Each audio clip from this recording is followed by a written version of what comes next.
first thing I do is fold my lining fabric in half widthwise and pin the pattern to it to make the two sides of the interior lining. So I've cut out the lining and I have the two pieces of lining fabric. I'm going to take the pattern off and repeat it with the main face fabric. Next, I'm going to cut out the pattern for the outer face cloth.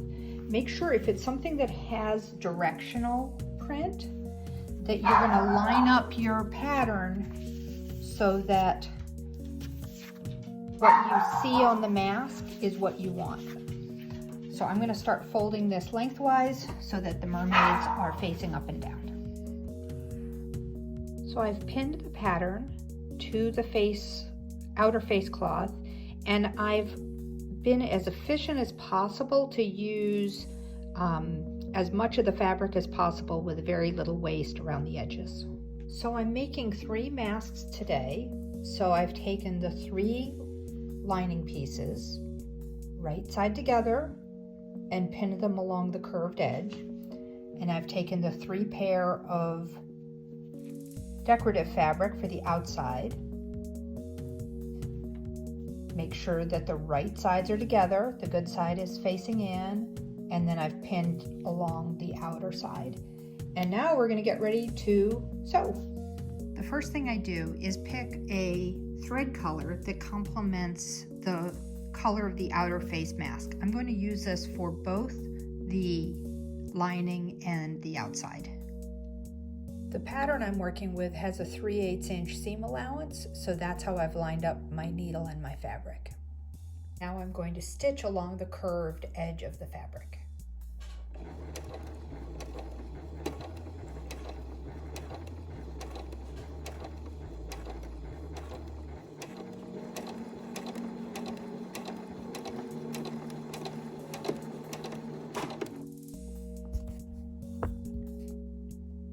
And I'm going to do the same thing, stitching along the curved edge of the lining.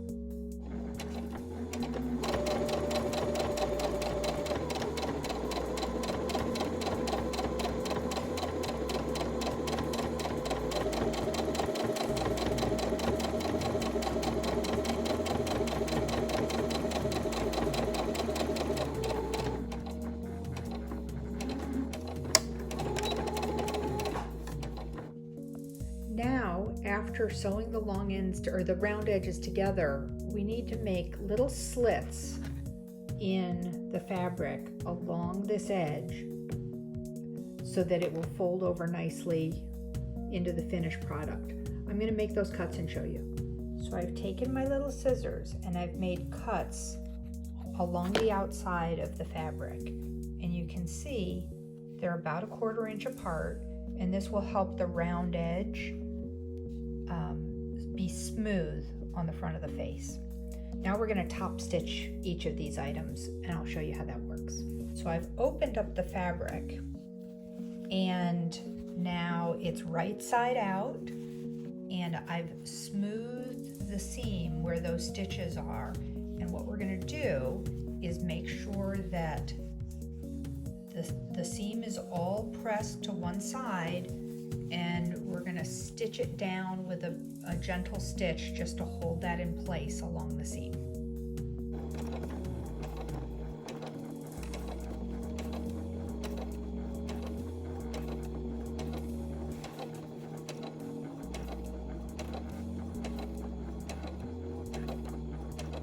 Here's what it looks like after the top stitching is complete. And on the back side, you can see that the seam is all over to one side and it's held in place very smoothly. I'm going to do the same thing with the lining.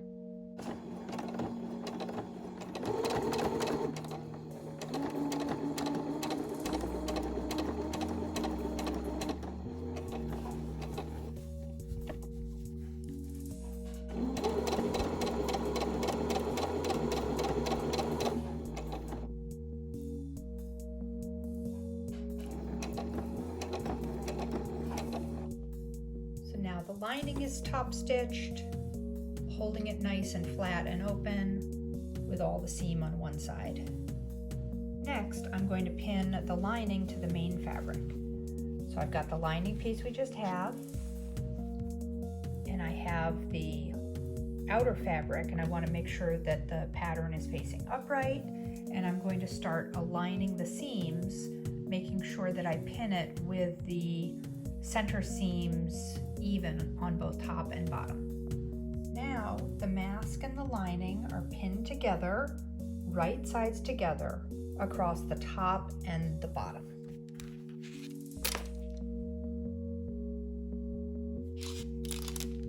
And what we're going to do is sew 3/8 inch seam allowance across the top and across the bottom.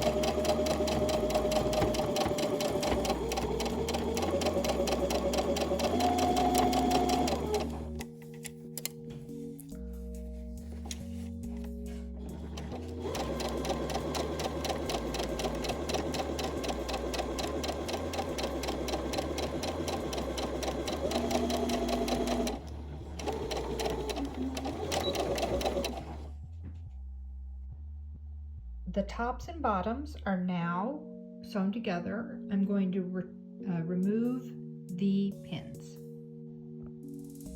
So the fabric will lay flatter when it's turned inside out. I like to do a few more of these same kind of notch cuts along the curved part of the top and the bottom. I'm going to make those cuts and I'll show you. Here's how I've made those snip cuts. Not too close to the stitching, but just enough to make it easier for the curve to stretch as we turn it inside out. Going from either end, we're going to take the fabric and turn the whole mask inside out. Here the mask is we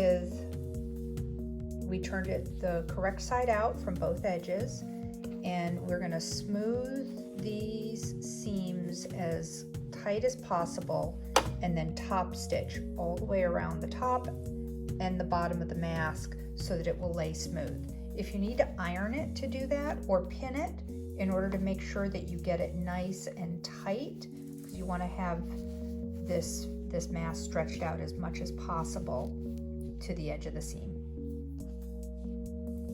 I like to put a few pins in place to hold the seams open while I get ready to top stitch it. Top stitch the top and the bottom.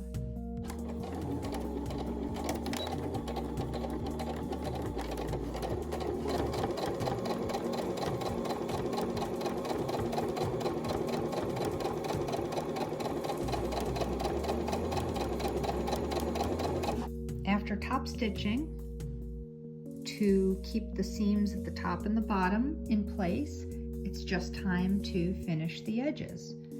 And when we look at the pattern, we've extra space, and what we're going to do is fold once and stitch it, and then fold again and stitch it, so it'll make a channel for the elastic. Here you can see about how much I'm folding over the first edge, and this is just to have a clean edge to work with.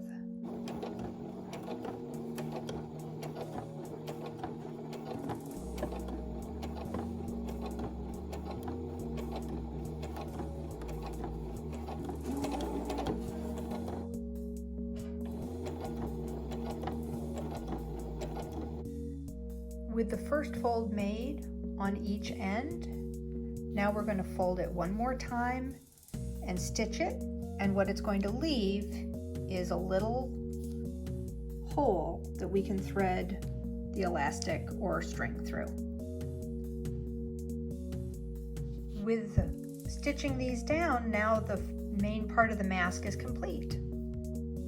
So it's stitched all the way around, and we have the hole to thread the elastic through on both sides.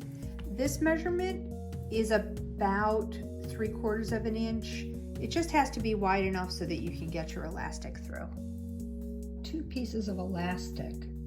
They're currently 9.5 inches long, and I'm going to thread them through each of the holes in order to make ear loops. The ear loops are threaded through. I've pinned the ends together, and I'm going to just quickly stitch them closed to finish the mask. Now that the elastics are stitched together, I'm just going to slide them and hide the elastic inside the mask. Ta-da! It's done. Enjoy!